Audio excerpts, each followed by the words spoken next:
Ibu bapak dan saudara-saudara sekalian, di bulan kesaksian dan pelayanan 2021 ini, saya diminta untuk menyampaikan pengantar diskusi untuk tema bersaksi dan melayani melalui media komunikasi. Di masa kini, terutama di masa pandemi ini, teknologi informasi menjadi sangat penting dalam kehidupan kita. Kita dipaksa untuk melakukan hampir segala sesuatu secara online, belajar, bekerja, beribadah, belanja, dan sebagainya. Hal ini mau tidak mau menempatkan internet sebagai salah satu kebutuhan pokok bagi kita. Ada survei bulan Januari 2021, data Reportel menunjukkan bahwa saat ini pengguna internet di Indonesia mencapai 202,6 juta orang, atau 73,7% dari seluruh penduduk Indonesia, yang saat ini berjumlah 274,9 juta jiwa. Survei itu juga menemukan bahwa orang Indonesia menggunakan waktunya hingga 8 jam 52 menit per hari untuk mengakses internet. Masih menurut data Reportel, di bulan Januari 2021 ada 170 juta pengguna media sosial di Indonesia, sekitar 61,8% penduduk Indonesia. Nah, menariknya, berdasarkan data Microsoft tahun 2020, pengguna internet Indonesia memiliki indeks kesopanan digital atau Digital Civility Index yang paling rendah se-Asia Tenggara. Jadi pengguna media sosial Indonesia merupakan yang paling tidak sopan di Asia Tenggara. Ini fenomena menarik. Menggunakan media sosial itu sebenarnya memang tidak sederhana. Jika diibaratkan mengemudi di jalan raya, orang tidak boleh hanya asal punya mobil atau sepeda motor. Untuk mengemudi ada peraturan lalu lintas yang harus dipahami dan diikuti. Ada pula kewaspadaan yang harus terus dijaga saat memegang kendali kendaraan. Demikian juga menggunakan media sosial. Orang tidak boleh hanya asal punya akun, punya laptop, atau telepon genggam. Untuk bisa selamat dan bijaksana dalam menggunakan media sosial, kita harus memahami sistem media itu dan mengikuti aturan-aturan di dalamnya. Apalagi kalau kita mau lebih jauh memanfaatkan media sosial untuk kepentingan kesaksian dan pelayanan. Makin banyak lagi hal yang harus diperhatikan. Misalnya, informasi apa yang mau disampaikan dan apa tujuannya?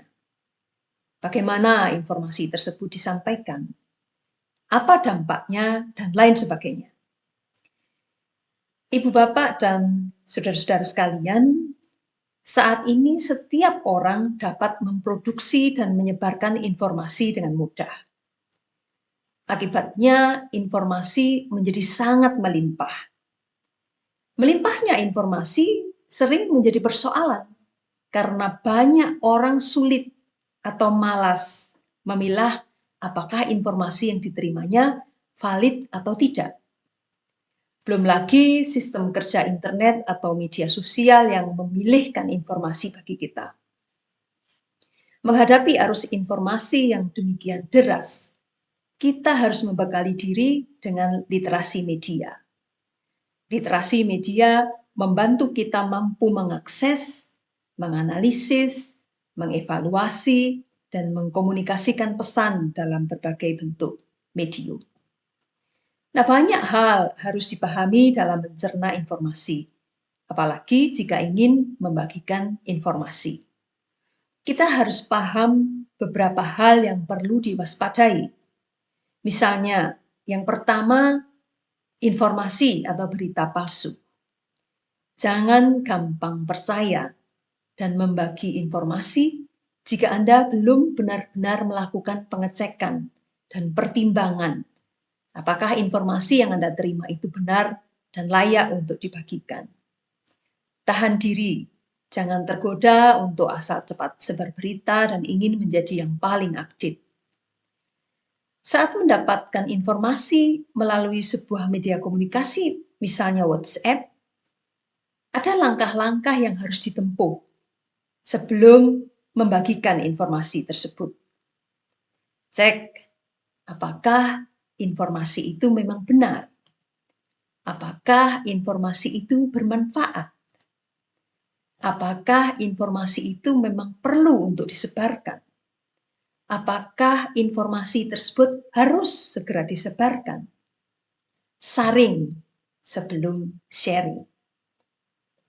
Yang kedua, framing informasi atau berita. Berbeda dengan informasi palsu, framing informasi adalah pemilihan dan pengemasan informasi berdasarkan suatu fakta atau peristiwa dengan tujuan membentuk opini atau menggiring persepsi publik tentang peristiwa atau fakta tersebut. Pembuat informasi melakukan seleksi, menonjolkan aspek tertentu atau menghilangkan aspek tertentu, memilih kata-kata tertentu dalam menginformasikan sebuah peristiwa atau fakta agar penerima informasi terpengaruh konstruksi dan cara pandang si pembuat informasi. Maka saat menerima informasi, hendaknya kita juga awas. Kita harus paham dan mempelajari siapa pembuat informasi itu. Utuhkah informasi yang diberikan? Adakah framing yang dilakukan oleh pembuat informasi? Tujuannya apa? Penyaringan yang serius dan mendalam terhadap sebuah informasi akan menolong kita tidak gampang terpengaruh oleh framing si pembuat informasi. Yang ketiga, gelembung virtual penyaring informasi atau filter bubble. Ibu bapak dan saudara-saudara sekalian, saat kita menggunakan media sosial atau mengakses informasi di internet, secara sadar atau tidak sadar kita juga memberikan informasi tentang diri kita kepada mesin pintar di internet. Informasi yang kita berikan itu bisa berupa nama kita, alamat, umur, minat, lagu kesukaan, pandangan politik, dan lain-lain.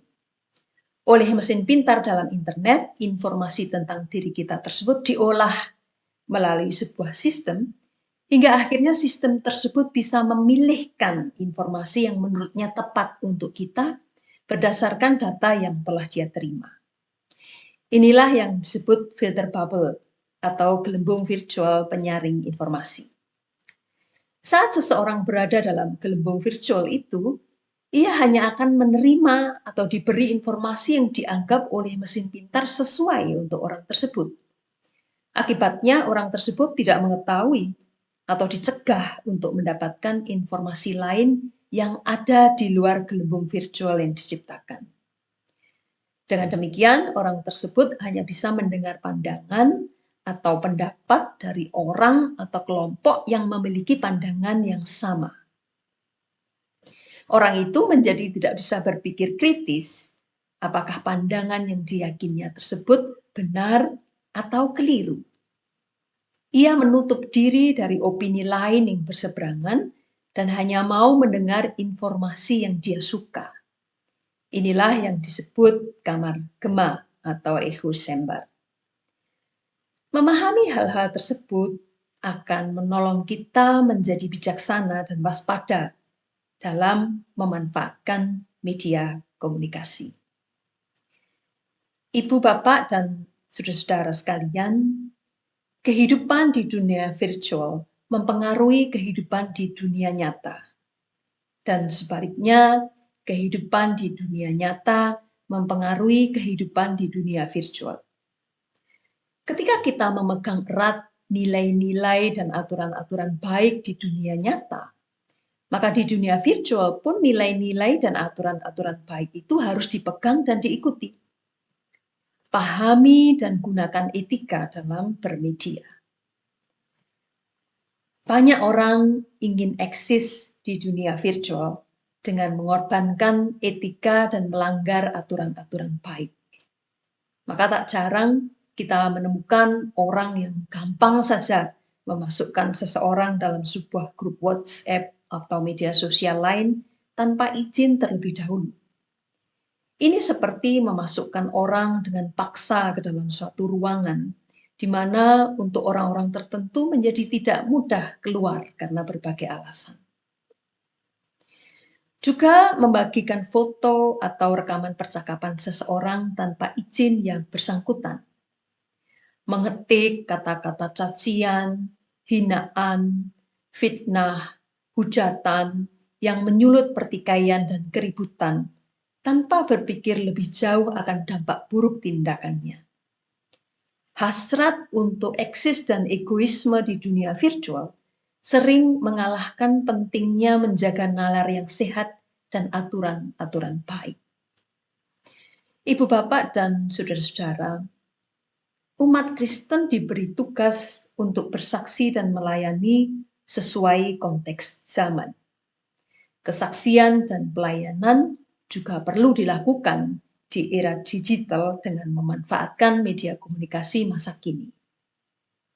Tetapi perlu diingat bahwa kita tidak boleh hanya asal punya dan memanfaatkan wadah atau mediumnya, tetapi juga harus memikirkan dengan serius isi pesan yang ingin disampaikan, nilai-nilai dan aturan-aturan yang berlaku.